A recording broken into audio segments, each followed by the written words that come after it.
Voilà, on va découvrir, tiens, le parcours de vie d'un jeune homme. Il est devant moi, c'est Pierre-Anthony qui dirige une entreprise, Couturier Robert de charpente-menuiserie. Et on rentre dans un bâtiment qui n'est pas terminé. Bonjour Pierre-Anthony. Bonjour.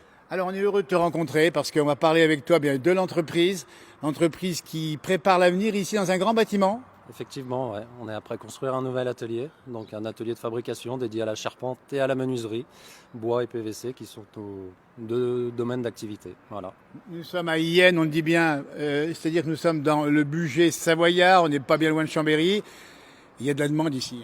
Effectivement, il y a beaucoup de demandes dans notre secteur. D'ailleurs, nos chantiers sont plutôt dans un rayon qui est assez proche de l'entreprise, puisqu'on travaille dans un rayon, on va dire, d'une demi-heure autour de Yenne. Voilà, ça nous arrive ponctuellement d'aller un petit peu plus loin pour des demandes un peu particulières, mais sinon on reste assez proche de l'entreprise pour nos chantiers. Voilà, il est jeune entrepreneur, il a pris la place du papa il n'y a pas très longtemps. Ouais, effectivement, mais ça fait quand même déjà 8 ans. Ah oui, déjà 8 ans. Ouais.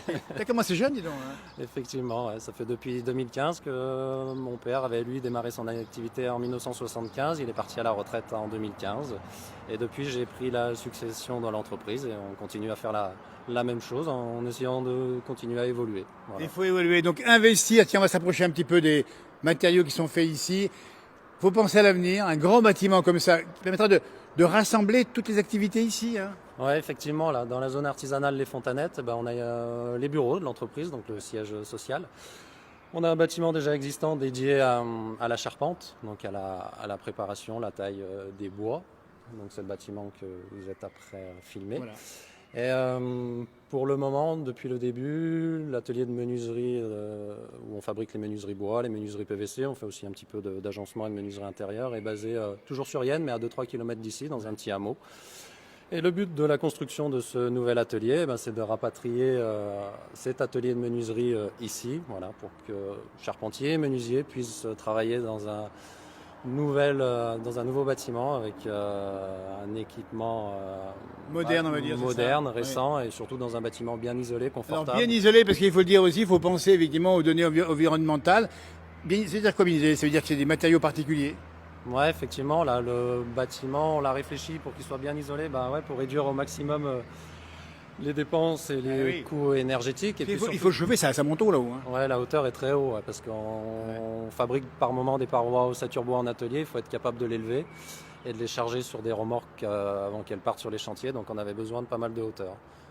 Alors on va pas d'activité. Tiens, voilà, ici un exemple de ce que vous produisez sur place, c'est ça? Dis-nous ce que c'est ça. Ouais, effectivement, donc ça c'est des menuiseries qui sortent de notre atelier, là, qui est pas ici encore à l'heure actuelle.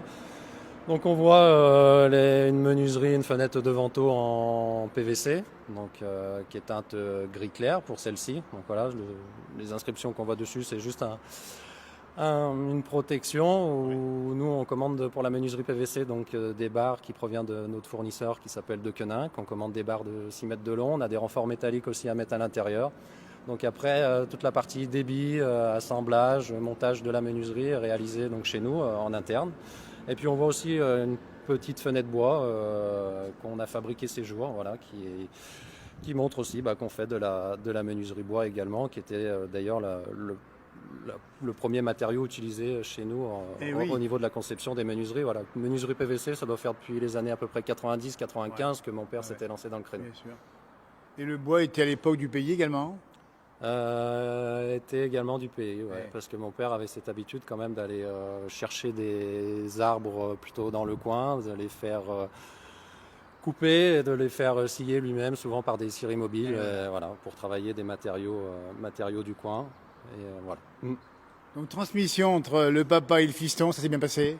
Ça s'est plutôt même très bien passé. Ça s'est passé de manière très agréable. Voilà. Il a su laisser sa place et me laisser toutes les directives et les prises de décision qu'il y avait à faire, et tout en pouvant continuer à être présent. Et c'est vrai que quand j'ai besoin de lui pour un conseil ou pour un coup de main, il répond présent avec plaisir et c'est très appréciable. Une dizaine de salariés aujourd'hui? On est une dizaine de salariés, donc effectivement une dizaine, dont 2 apprentis à l'heure actuelle, des charpentiers, des menuisiers. Des métiers, alors est-ce que vous trouvez facilement des compétences dans ce domaine? Alors non, c'est un peu le souci qu'on a actuellement. C'est vrai qu'il est devenu compliqué pour nous, et puis comme pour toutes les entreprises, notamment du bâtiment, de trouver du personnel. Voilà, on a du travail. Je pense qu'on est dans une période plutôt assez chargée où il y a des choses à réaliser. C'est vrai que les entreprises sont confrontées à un souci de manque de personnel. Alors on fait le point un petit peu de l'actualité économique avec Pierre-Anthony ici. Il faut expliquer que aussi les matières premières sont peut-être plus rares aussi, non? Difficile à obtenir ou pas? Non, on est revenu à des choses normales, effectivement. Il y a eu une tension un temps. Il y a eu une tension. Il y a sûrement dû y avoir aussi un peu de spéculation. Oui, j'imagine aussi. Grimper les prix pour pas mal de matériaux, et on a du mal à comprendre comment cela pouvait être justifié. Mais en termes d'approvisionnement, on est revenu sur des choses à peu près correctes pour tous les matériaux. On a juste un matériau, par exemple, pour nous, qui nous concerne en ce moment, où les délais se sont vachement accrus, c'est pour les tuiles. Ah oui, les tuiles, exactement. Qui sont fabriquées en France. C'était pourtant le seul matériau avec lequel on n'était pas embêté au début, mais c'est plutôt maintenant où on est embêté, où on est obligé de travailler un peu de manière différente et de beaucoup plus anticiper les commandes. Voilà. Si vous travaillez localement, vous êtes dépendant aussi un peu de la conjoncture mondiale.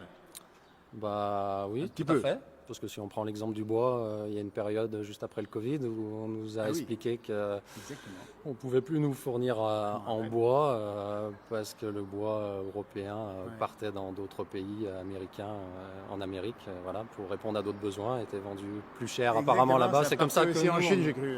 Voilà, c'est comme ça que nous on nous avait justifié le fait que le bois partait ailleurs plutôt que d'être exploité en Europe, quoi. Quand on est chef d'entreprise comme ça, on a toujours des moments un peu de peur ou de tension. Hein, c'est ça aussi le métier. Hein. Ouais, ça fait partie du métier, effectivement. Ouais. Après, être chef d'entreprise, entrepreneur, c'est aussi être les joies, optimiste. quand même, il faut le montrer à ceux qui nous regardent ici. Il a 32 ans, il est passionné, il prépare l'avenir avec ce grand bâtiment ici. C'est un beau métier aussi, quoi. Oui, tout à fait. Ouais. Et, effectivement, il y a des situations des fois qui sont délicates parce qu'on est tributaire de plein de choses. On aimerait tout maîtriser, mais on ne maîtrise pas tout. Ouais.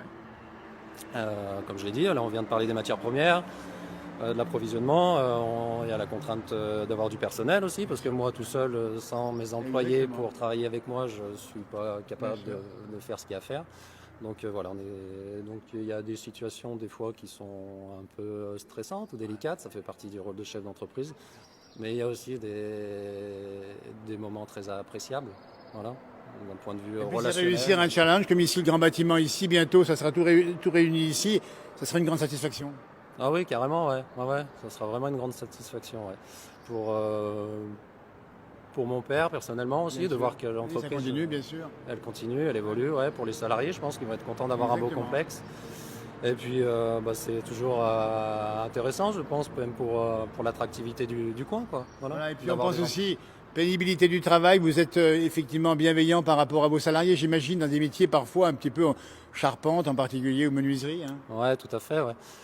C'est vrai qu'on prête vachement attention à ça, l'aspect sécurité et faciliter le travail. On est très bien équipé en moyens de levage, on est très bien équipé en échafaudage. Là, le nouvel atelier qu'on construit. Alors on voit effectivement les poulies, les ponts roulants. Les ponts roulants. Ouais. Les ponts, on n'aime pas se tromper sur les ponts roulants. Sur des ponts roulants. Là aussi, ça soulage la pénibilité, évidemment. Oui, carrément. Ça veut dire que les employés n'auront plus de charges lourdes à porter dans l'atelier.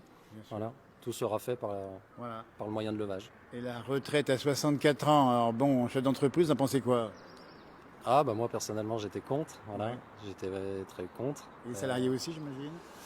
Je pense aussi. Et c'est vrai qu'au sein de l'entreprise, on n'en a pas forcément parlé au moment où il y a eu les manifestations et tout ça. Mais personnellement, j'étais contre. Je pense que les personnes qui travaillent dans le bâtiment, à partir du moment qu'elles ont commencé leur carrière à la fin de leurs études et qu'elles ont travaillé jusqu'à 60 ans, elles en ont fait bien assez, elles méritent un repos tranquille et profiter un peu de la vie par la suite. Voilà.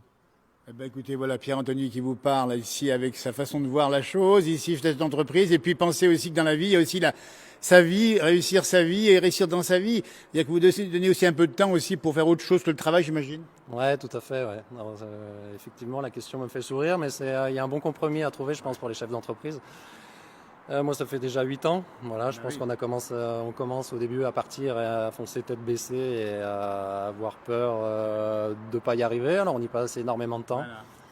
Et plus on évolue, plus on prend un peu de recul et on se rend compte qu'effectivement, il est intéressant d'avoir des choses à côté, de ne pas avoir que le travail, bien entendu, et des activités, voilà, pour garder l'aspect vie d'à côté. Il n'y a pas que le travail dans la vie. Exactement. C'est très important. Dans un travail, je pense qu'on s'épanouit, on prend plaisir.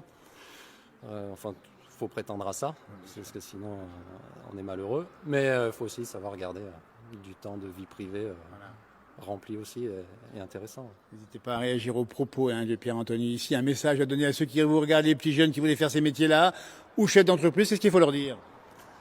Les métiers par rapport au métier du bâtiment, avec beaucoup de recul, je pense que effectivement, c'est des métiers très intéressants parce qu'on est dans du concret. On fabrique, on prend des matériaux à la fin de la journée. Quand on regarde ce qu'on a fait, on voit qu'on a fait quelque chose de concret. C'est vrai qu'aujourd'hui, je parle du manque de personnel, mais on paye ce qui s'est passé depuis quelques décennies où on n'a pas forcément mis en valeur ces métiers manuels. Ils ont même plutôt été dénigrés. C'est vrai qu'on voit les gens, travailleurs manuels, des fois avec un regard pas forcément positif comme ils devraient l'être.